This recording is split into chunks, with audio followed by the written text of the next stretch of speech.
cool. Okay, cool. I'm gonna draw something real quick. Um, so I just want to show everybody what the objective is in machine learning when we are trying to train something. So I'll use sort of the stereotypical graph that everyone uses. Okay. Um, and on the y-axis, we're gonna have a loss function, and on the x-axis, we're gonna have some parameter that we're trying to learn. And I'll explain what these two are in a second. And I'll just draw this curve over here. This is the stereotypical curve that you see. Um, Now, what's happening here is, so I'll start with the parameter on the x-axis. So this is the thing. Um, this is basically, call it, let me do that. This is the intelligence. Okay. This is the thing that we are trying to learn. And the whole objective of machine learning is to change the value of this theta or this set of parameters in order to make our agent or our fighter in our case do something different, right? As we start changing these parameters, it starts changing what our agent will start doing. Okay, so that's the first thing to note is that we want to change our parameters to change what our AI is going to do, right? So I'll give you an example. So like, let's say our action, right, is equal to some input times theta, right? And I know I said I wouldn't do any math, but I promise this makes sense. Um, so in one case, let's just say like when theta equals -1, right? Um, and let's just say and x equals like 5, then the output is our action is going to equal -5, right? On the other hand, when theta equals 1 and x equals 5, our action is going to equal 5.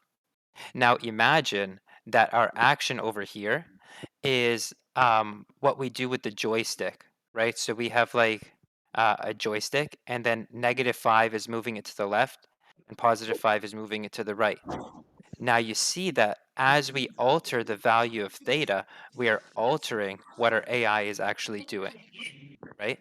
So the objective, again, bringing it back to here, is to move along this scale to alter theta in order to learn something different. Okay. So that's the objective. And now this thing on the y-axis, this loss over here, this tells you how wrong you are, right? So for example, if I showed my agent to move the joystick to the right, but instead it chose to move it to the left, then you're going to get a really high value for loss. So maybe something like up here, right? Or something like up here, right? But it's really high. And the objective in machine learning is What to up? bring it all the way down to the bottom, right? Because when you bring it all the way down to the bottom, it means that, sorry, I hear a bunch of noise in the background. Is it possible to mute everyone? Yeah, I'm gonna do it. One sec.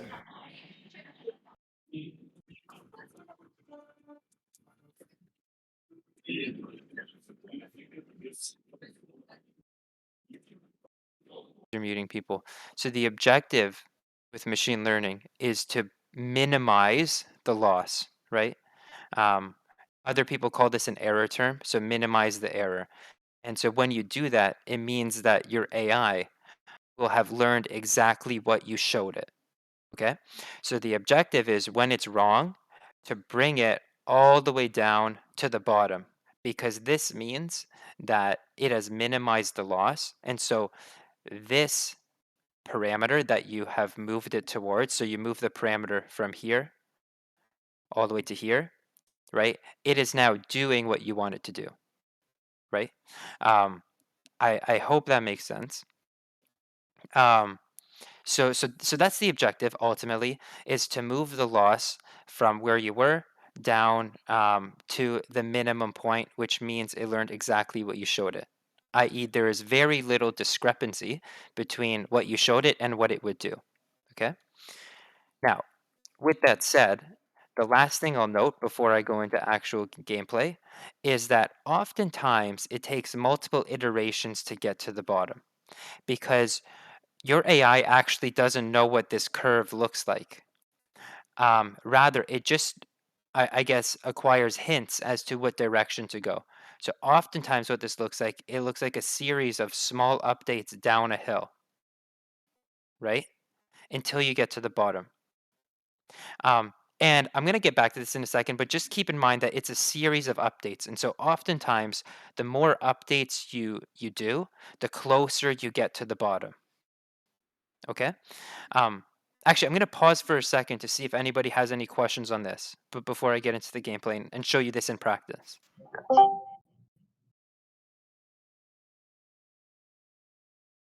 Does anyone have a question? To reiterate what you were saying on the objective Mhm. function here, is it correct to paraphrase that part of the training process is to minimize um, minimize the difference between what you showed the AI to do and what it learns to do? Exactly, exactly. Okay. So Exactly. Yep. yeah. So for people who may not have played the game before, there are kind of three steps in the training loop. The first two steps is where this applies to. So there's a step that's called data collection, which is you showing the AI what to do. And then there's another step called configuration, which is you can actually basically coach or teach the AI to learn the information in a way that is um, aligned with what you showed it. So if you showed an AI punch in configuration, you can manipulate the AI to learn that skill in the exact way that you were showing it during training. And if Mhm. you're able to do this very accurately, right, where you are showing it a skill and it's learning it almost exactly like you intended to, then you have a lot of control in how to improve your AI. Is that the right way to think about it, Brandon? Yeah, yeah, exactly. And another way I'll say it is in the data collection part that you outlined. That's where you construct this loss function, right? Because whenever you collect data, the objective is different, right? The bottom point is different because if, for example, you collected data on showing it how to punch, right? The optimal set of parameters to learn to punch is different than if you just showed it how to jump, right? So the first step is collecting data to be able to inform your AI what this curve looks like. The next step is this part of actually moving along the curve, right? Which is what you were talking about of teaching it how to learn, right? The first thing is showing it what to learn, which is the curve. The next thing is teaching it how to learn, which is how to traverse through the curve. Um, yeah. Jello So had a I question. yeah. Jello had a question that he asked, how are the values of theta, or how is the value of theta determined? Mm. So we use an algorithm called gradient descent. And so as you see here, um, we are kind of along this curve, right? And so what we do at each point of this curve is, and I'm getting a little technical, but I hope you guys don't mind, um, is we calculate the slope of this curve, right? And the slope of it helps determine which direction to go. Right, and so you see here the slope is negative, and so gradient descent means we move in the opposite direction of the slope, and so we move in the positive direction. And on this side, for example, the slope is positive, and so we move in the negative direction of the slope. So both of them kind of move us towards the center. And essentially, the update process is iterative, right? So I'll give you an example. So let's say at time step 0, right? Like we had theta equals -1, right? But let's just say, let's call it theta star is negative 0 point. Oops, I did not mean to do that. Um, negative 0 point. Sorry, guys, I don't know what's going on. Negative 0.2. And so what would happen is we want to keep moving it forward and forward until we hit negative zero point 0.2, right? And so maybe at time step 1, right, uh, theta moves to negative 0. I don't know why it keeps doing that. Negative zero point 0.9. And then maybe at time step 2, theta goes to negative zero point 0.8. And at each time, the loss is getting lower and lower and lower because we're moving closer towards the optimal. And so we do this until we reach sort of like a convergence or until we say stop. So for example, if you said I only want to update 5 times, then it'll do this update 5 times and it'll stop there. So it's possible, for example, that you stop early. You stop here before you get to the optimal. And I'm going to walk through all these examples in the game. Does that make sense? And so I think if we get into the game, it may start to put it all Yes. together. Yes, absolutely. Okay, cool. Now, let's get into the game. So, Just Brandon, can I ask one quick question before we move on? Um, sure. with the chart that you had there, you said that it's better to make more adjustments, to do more training sessions, and learn from more as you're Mm, kind of like going downhill. mm, Um, is that the better strategy? Because something I experienced when I was in beta 2 was I would do a training session, and no matter like what kind of configuration I changed, it still wasn't giving me the desired effect. Like you said, if you were telling it to go right, and then it's kind of mm, going left. So I mm, tried, different epochs, different batch sizes, and like ultimately I would just at some point, sometimes I would just say, okay, I'm just going to start over and I'll just do like mm, another training session and then, and then retry it from there. Would it have been better to just save what I did and then do like a quick save function and then do another training session? Or mm. like, what's your take on that? Yeah, that's a great question. So, oh man, we're getting into a lot of the theory now. No worries though. This is great. So, um, sometimes what can happen if you're in situations where it's really, really hard to learn, it could be stuck in something called a local optima. So let me show you what this looks like.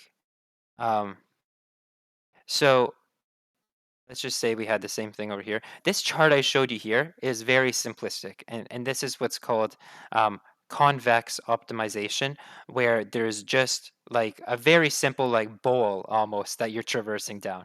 In reality, with neural networks, it's way more complicated, and oftentimes it looks something like you have like this gnarly like thing like here. And so what can happen is actually, you are stuck right here, right? And what you're trying to learn, right? The objective is down here. And so remember what I told you over here is that to update it, you calculate the slope of where you're at on this error surface. And so it's always going to move you towards the trough over here. But what happens if you're stuck in this trough locally? Right? It's not too good because you can't really get out of it, right? Because either direction you go, it brings you back to the trough. And so this is a really tough problem in machine learning to solve.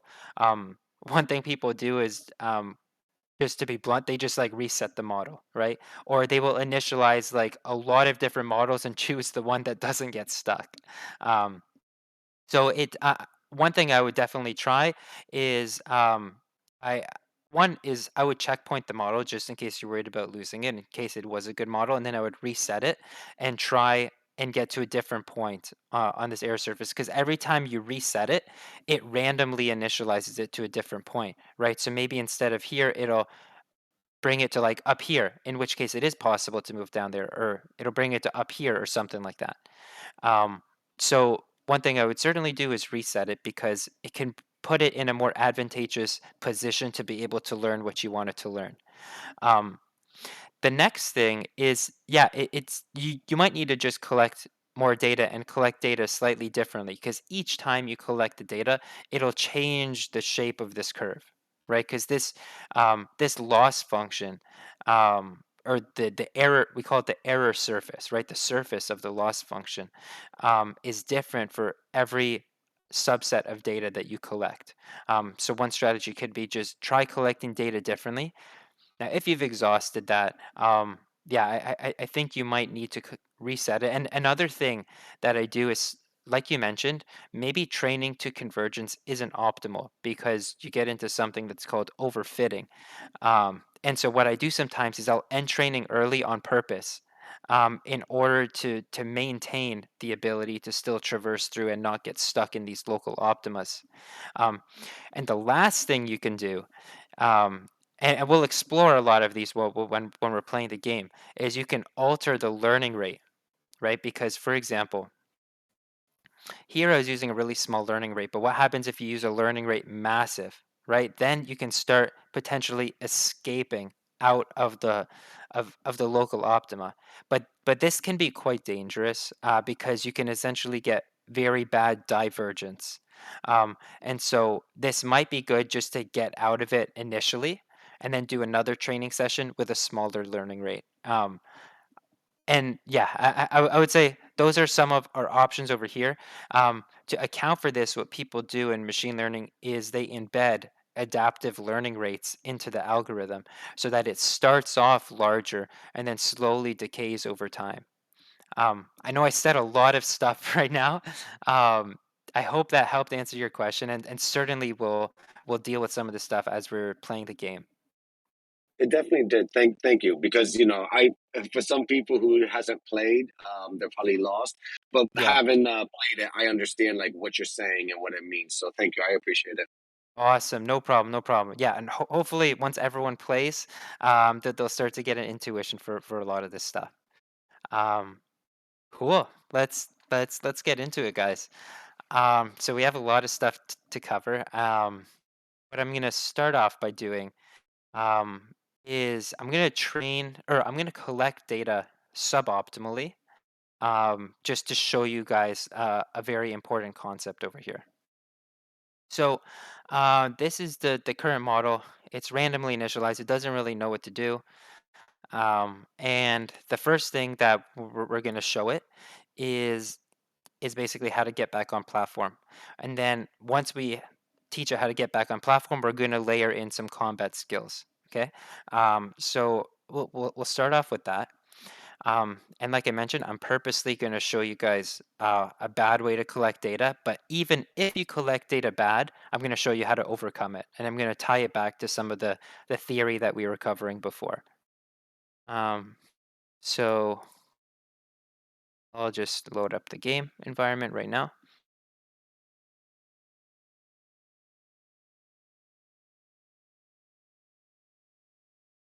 So the thing that I'm going to show you guys, which is, I guess, the bad way to do things, is to collect the data in a very imbalanced way. Now, if you've been following me for a while, I always stress the importance of balancing your data set. Um, and what that means, basically, balancing your data set is just showing your AI, how to do something in a diverse set of situations, right? In a relatively balanced number. So, for example, if I wanted to show my AI to punch my opponent from the left side, I would also probably want to show it to punch it from the right side, right? Just so it knows to do it in both situations. Now, the thing with neural networks is that they are contextual, right? They only know what you show them, right? And they only know what you show them in specific contexts, right? Because essentially the way it works is it takes some input, it does some math, and then it generates some output. Now, if the input that you show it is always on the right side of the opponent, and when you're on the left side of the opponent, it's not going to know what to do, right? So you want to show it what to do in both situations. Similarly, you might want to show it what to do when you're facing away and when you're facing the opponent on both sides, just so you cover a lot of your bases, right? So that once you start covering all this stuff, it starts understanding the context. Okay, that's the first thing I'll note. Now, what happens if your data set is not balanced? And I'll show you what to do in that situation. So for example, um, I'll try and get back onto stage on the left side, and I'm only going to do it once. Okay. And then I'm going to do it on the right side, but I'm going to do it 8 times. And I'll hop into a few different scenarios. Okay, so I'm at 4,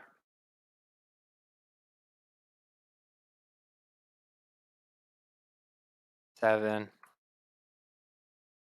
8. So I did it 8 times over here. I showed it how to get back on stage. So now we have a very imbalanced data set, 8 times on the right side and 1 time on the left side. And then I'll just hop into training and show you what happens. And then I'll show you basically how to fix it if things don't go according to plan. Now, of course, you can do simple config, but like I mentioned before, I want to stress and teach you guys how to use the advanced config. So the things that we care about the most is basically like um, the raycasts to the platforms, and specifically what the raycasts to the platforms are, is these lines that come out of the agent. And this is basically, you can imagine this as like a flashlight that it like projects around it just to try and see its surroundings. Because obviously, natively, these AIs can't see anything, right? So it needs a way to detect what's around it, and that's what these are. It basically flashes beams in various directions and it sees if they intersect with anything. Okay, that's what the raycasts are. And so what we're going to do is we're going to say, okay, I want you to focus on these raycasts, both how far away they are and what type of platforms it's intersecting with. And that's it. And then I'm going to want you to basically learn what I showed you with a focus on these things. And so I'll just bump up epochs. So I'll explain what each of these are at a high level before I really start diving into it. So epochs is the number of times you look through the entire data set. Okay. Batch size is the size of the data that your AI is ingesting at one point in time. And I'm going to get back to these in a second, I promise, and explain how they tie into each other. Um, Learning rate is essentially these arrows that I showed you before. It's how big of each step is for each update of the model. Okay. And lambda, we don't need to focus too much on that at this point in time, but this is basically telling you how much you want to remember from what you previously learned. And so right now, the model doesn't know how to do anything, right? So I'm just going to set it to 0. I say, don't remember anything. Okay. Um, we have some data cleaning stuff in here. I'm not going to stress too much on it right now. That's going to be a whole nother session. But basically, this just helps. Actually, I don't want to get into it. Just trust me. Just use these, and I'll explain what they are in another session. And then I'm just going to train the model over here, and let's see what it learned. So as we expect, it learned how to jump to the left side when on the right side of the platform. And actually, for the map, I'll just use the exact map that we trained on. And over here, it doesn't really know how to jump to the right, as we would expect, because our data set that we collected was severely imbalanced, right? Um, but can we still make it jump to the right? Um, what happens if we increase the number of epochs, right? Because the epochs is basically the number of times your AI is looking through the data, right? So this is increasing the number of updates, right? And remember here, the more updates you do, the closer to the optimal you get. So let's just see if that helps at all. And we can watch the model updating in real time, and you see now it's starting to move to the right. That's fascinating, right? So first, it learned to move to the left, right? And then eventually it self-corrected and moved towards the right. So even though we collected an imbalanced data set, right, it was still able to learn what we showed it. And I'll explain why it doesn't learn it over here in a second. But in a specific situation over here, it learned to move towards the right. And now we can probably pump more juice out of it by reducing the batch size. I'll reduce the batch size a lot, and I'll explain why. So you see it updates a lot faster, right? And now it's really learning to move towards the right. Okay, cool. So there is a few important things that I just showed you guys. One is how to correct imbalanced data sets, right? And why at the start of it, when you stop early, it doesn't really learn the proper thing. And then the next thing is why does decreasing batch size actually increase the number of updates or have it change the policy more? Okay, so I'll start with the first one over here. Um, so if we move back into here, so what's happening over here is let's just say here I'll use these squares over here. So let's just say our data set comprised of a bunch of examples.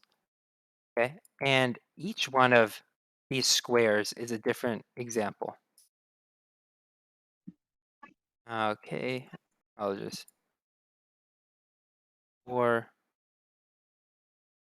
and then eight. Okay, so we have 8 examples over here, and then I'll create the ninth, which is this. So these 8 examples are what we showed it from the right side of the screen, right? This green example is what we showed it from the left side. And so obviously we know that the data was very, very imbalanced. And how does that relate to like how it learned? Well, because in order to minimize the loss function, it's way easier to focus on these, right? It's from the model's point of view is that if it corrects these and focuses on this first, right, it's able to minimize the loss way faster. Um, Now, I'm not going to get into the exact math for this, um, but essentially that's what's happening is that it's focusing on this first because this is the dominant aspect of the loss to start. And only after it corrected all this does it have room to basically start accounting for the rest of it, right? So that's basically how it works with imbalanced data sets is that the part of the data set that has the severe imbalance will be dominating the updates until such a time that it has basically learned that and it can make room for the rest of the data set that had relatively little samples. Okay. So that's what happened here. And that's why when we updated, for example, when we used sort of like um, a small number of updates like this, you saw basically it started moving towards the right, but it stopped early, right? It stopped too early. It didn't get to the optimal yet, right? And so because it was so imbalanced, we needed to basically increase the number of updates by a lot in order to finally get to the green part over here. I'm going to pause for a second to see if that part makes sense before I show you guys the concept of batch sizes and how that impacts learning as well.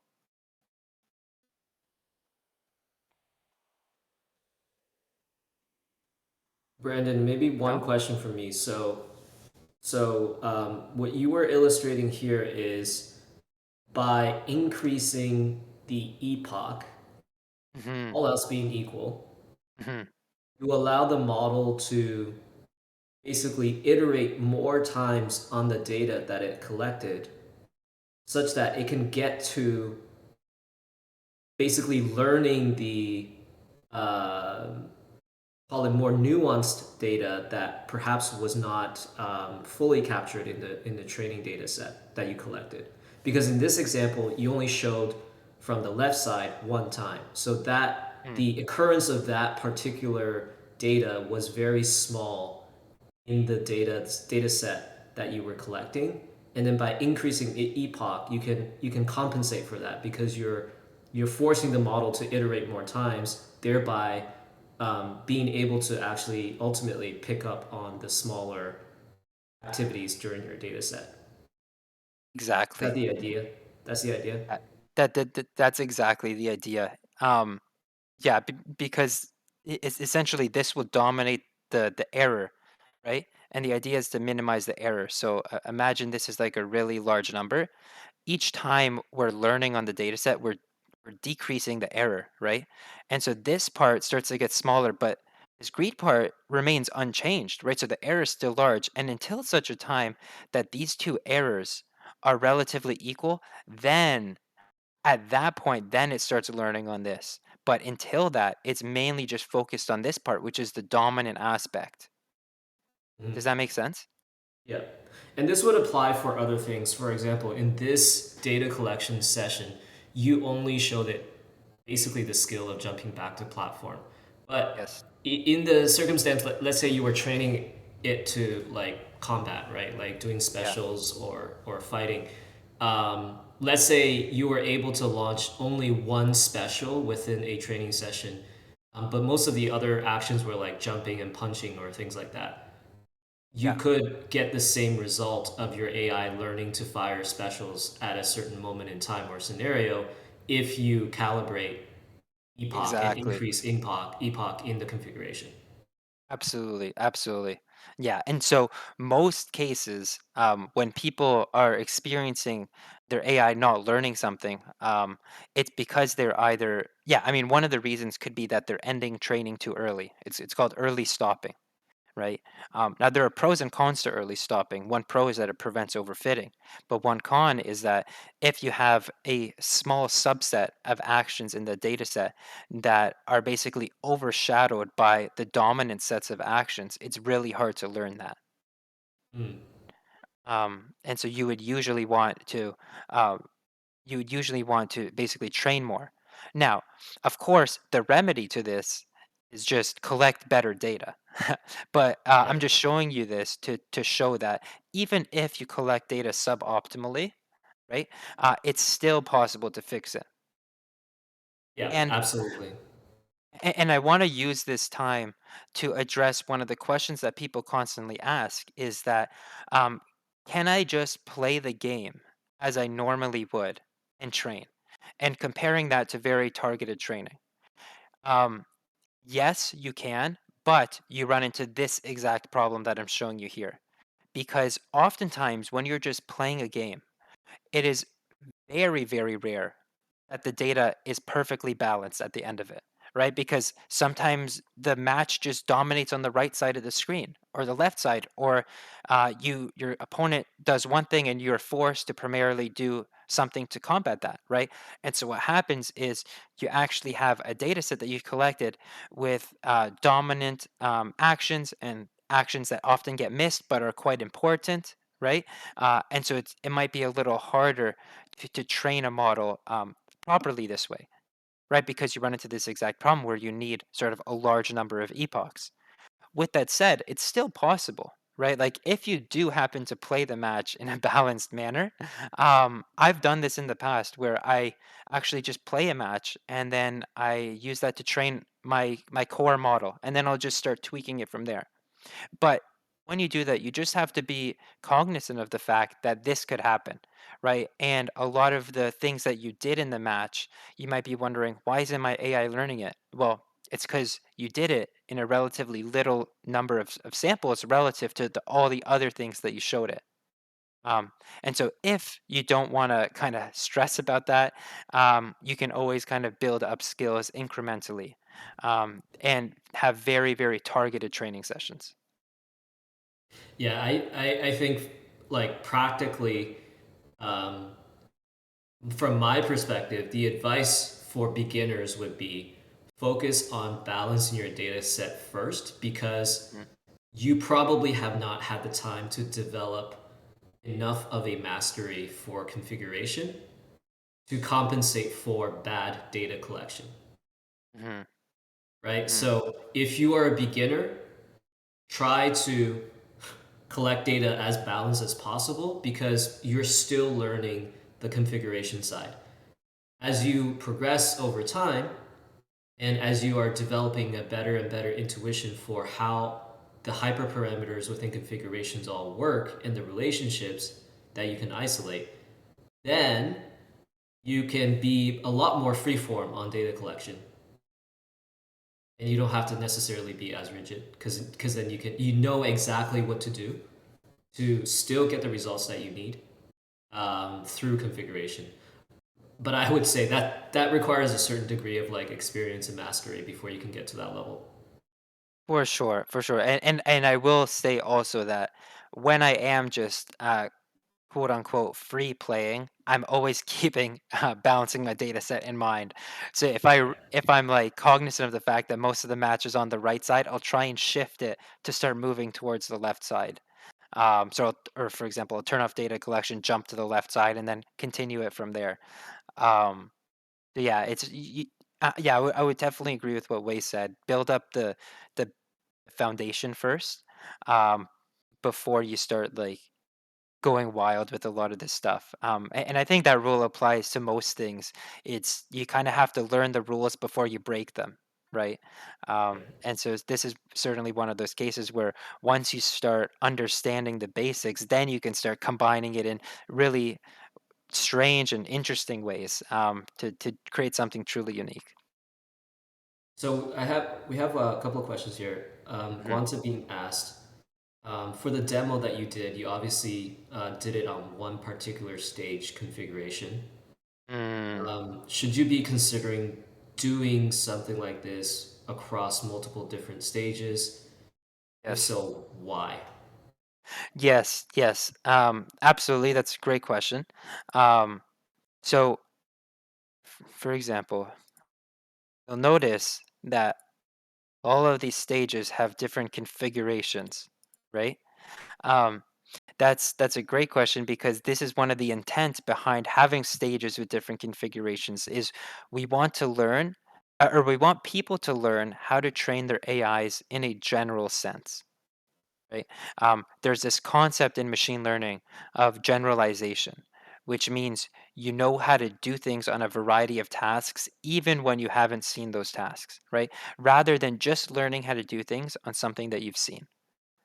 Um, so actually, this is the perfect example of it. I'll just retrain this thing and I'll show you that this thing clearly did not generalize well. Um, and I'll show you why it's super important to train on a variety of tasks. Here, do you see what happened? Over here, it's moving to the left side, not the right side. The reason is because I never put the AI in this specific situation over here. I put it in this situation where I jumped and then I jumped back from here, but it never got this low. Okay. And you see the difference over here, um, right there. The difference is the rays that are intersecting. When I move down here, now it's a different set of rays. And when I move down here, it's another different set of rays, right? And so the key is that there were these two rays over here that were feeding into the AI, to tell it basically to move to the right. The AI did not experience when these two rays were not intersecting at the bottom. So it doesn't know what to do. So what does it do? It defaults to what I showed it on this side, which is to move to the left, right? And so what you're going to want to do is you're going to want to put your AI in a bunch of different situations, right? And show it what to do in all the situations. Because for example, maybe this configuration, you always have these two intersecting on the right side of the screen, but maybe that's not the case if you switch to, maybe that's a bad example. This one, for example, right? Over here. Now these two didn't intersect up here. And so maybe you want to show it what to do in, or for example, here, this is intersecting with a wall, which is certainly not the case over here, right? So you want to show it what to do in all these different situations. So yeah, I do think it's very, very important because, again, like I mentioned, neural networks are contextual learners, right? So if it hasn't seen a specific input before and it hasn't seen you demonstrate what to do for that input, it's going to have no clue and it's going to extrapolate. Um, and neural networks are not great at extrapolating. They're really good at interpolating, right? But they're not great at extrapolating. And so, yes, it's very important to show what to do in all these situations. I hope that answered the question. Yeah, and I think it goes back to the point of these ray casts are very important. Ray casts are almost like multiple different eyes that the AI Yes. has to see, quote unquote, see what is around it, right? And one of the things that it is trying to detect for is platforms and Yes. objects that are in its vicinity that are obstacles, if you will. So stages are obstacles, and if the stage configuration is different, it'll obviously lead to your AI kind of making different decisions. Because if you haven't put it into that situation, as Brandon said before, it it doesn't have that experience, so it probably didn't learn that skill that you were just showing it. So you have to put it in that particular situation to have it learn that particular skill. So the short answer is yes, you probably will have to train across multiple different stage configurations. Yep, absolutely. Was there another question, Wei? Jeremy asked, what about generating synthetic data as a symmetry to, I guess, create symmetry in the training data Jeremy, set? my man. um, we could It's not it's not as straightforward as you might think.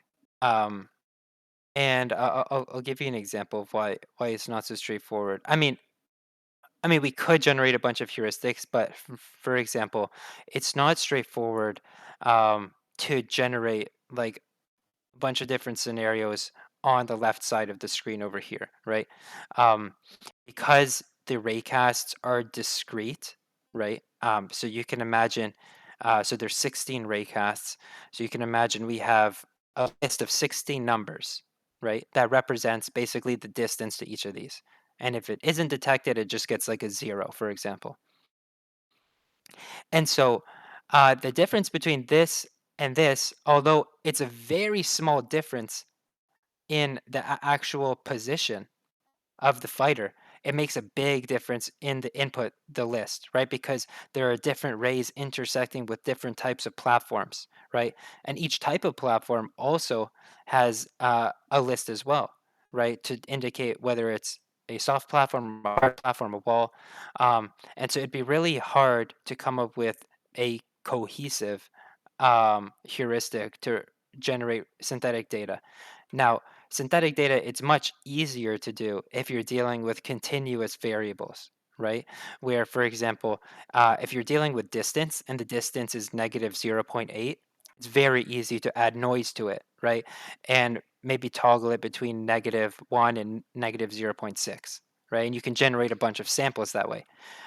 It's much more difficult with something as discrete as these raycasts over here, right? Because it quickly turns from a value that can be like zero point 0.4 to zero within like moving it like a very, very small amount. I hope that answers your question. It's certainly something we thought about, but it's quite hard to do. And simply replicating the sample is basically it's basically applying oversampling, right? Yeah, sorry, I was like rambling for a second, but like I hope that answers the question.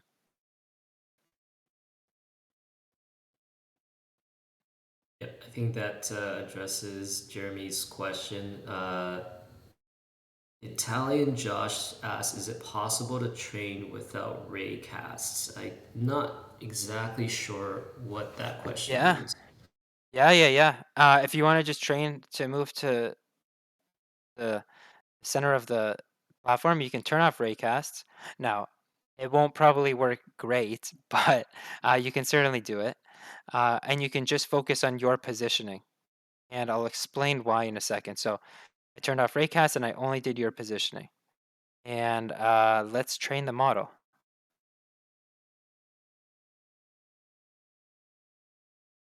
This one's a bit slower. It's starting to go, but it's a little slower.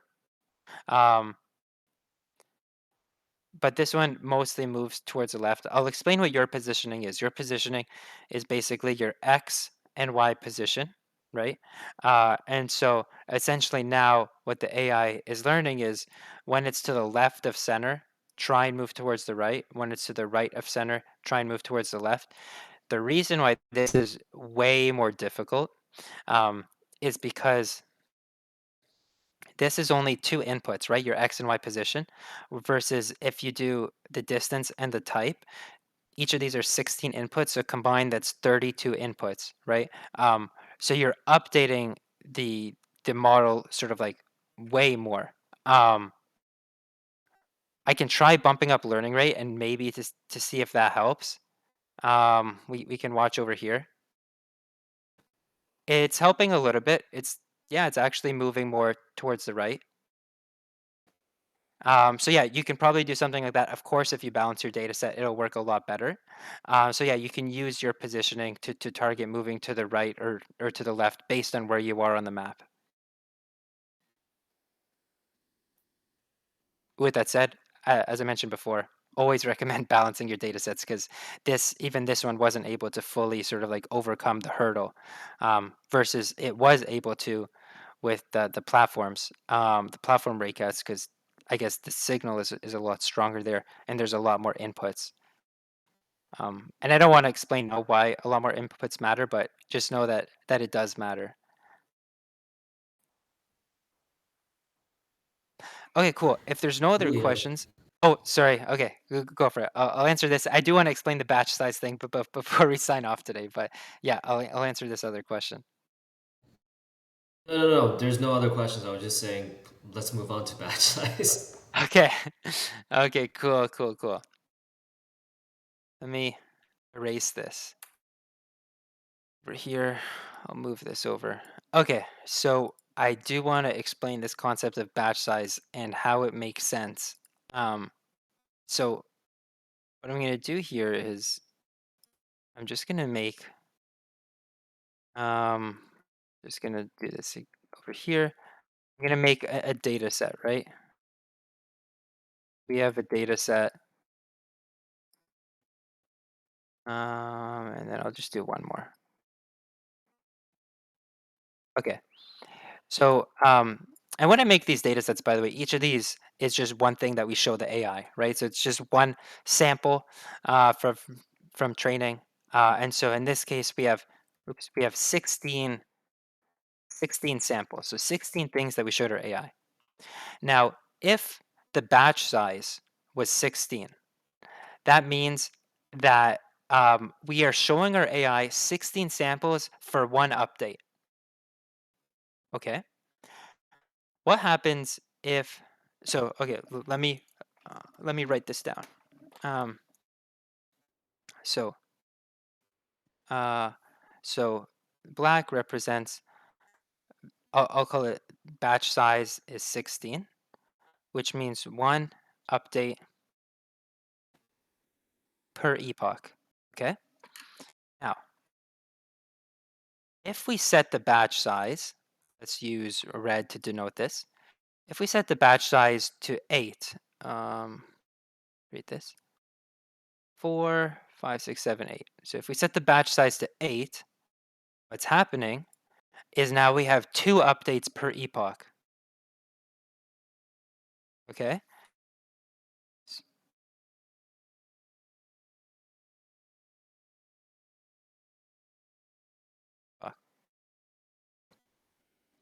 And you can guess what I'm going to say next is when, for example, let's say we use green for this, when we have a batch size of 4, right? Now we have 4 updates per epoch.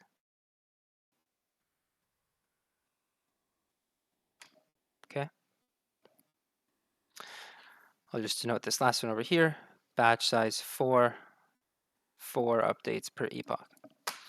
Okay, now why is this important? Because it allows us to squeeze more juice out of the learning, right?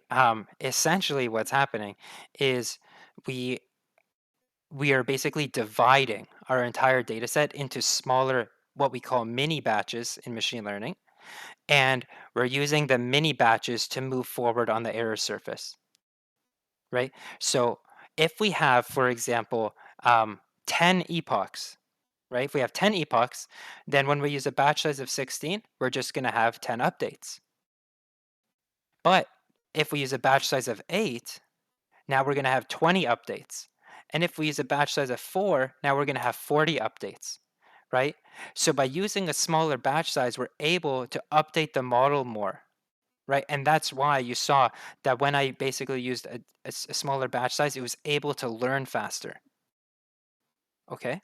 Um, there's another plus side of using smaller batches is that it actually, and going back to the question of getting stuck in this local optima, remember that this loss surface over here, right?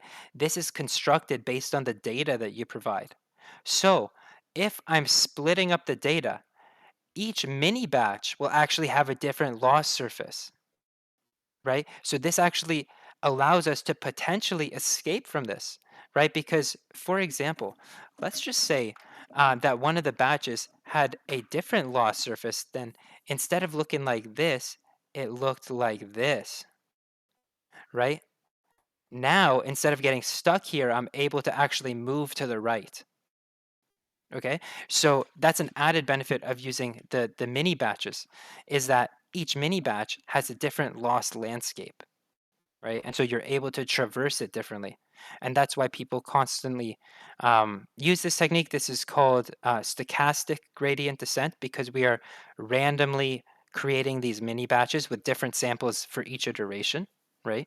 And so it has two primary benefits. One is that it could potentially allow us to escape out of local optima. But the other thing is that we're able to squeeze more juice out of our model and basically like update it more. I'm going to pause for a second to see if anybody has any questions here.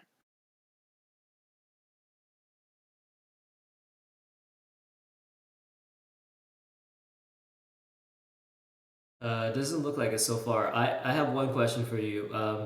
Is there any drawback of making batch size smaller? Yes, there is a drawback. Um, so the smaller you make the batch sizes, the more random the updates are, right? And so it could be the case that when you make the batch sizes too small, it makes it really hard to converge, right? To the mm, Actually, let me rephrase this. So when you use the entire data set, right, there is a unified view of where the model is supposed to go, right?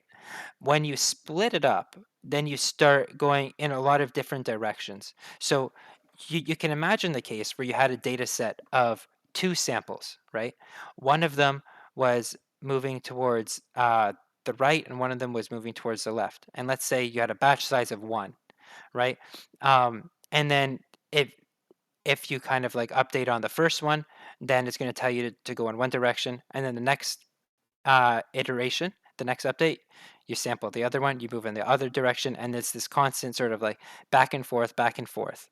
Um, I would say that's the only thing, but over time, they should net out to where it's supposed to go. And I would say there's certainly more benefits to using stochastic gradient descent and using smaller batch sizes than there is cons. Um, Most people in deep learning tend to use quite small batch sizes, like 16 or 32. And this is on very, very large data sets, like millions of instances. They tend to use those batch sizes. Yeah, and a rule of thumb is it's usually like multiples of 8, so people will do like 8, 16, 32, 64, 128. Um, yeah, or sorry, I meant powers of 2. Um, yeah, so that's the general rule of thumb. But I would say in most cases, it's probably beneficial to use smaller batch sizes. Understood. Mhm. Jeremy says, not a question, but more of a comment. To me, data curation is as important as tuning the hyperparameters. For another session, it would be interesting to go over that as well. Uh, Yes. Yeah. Probably more important.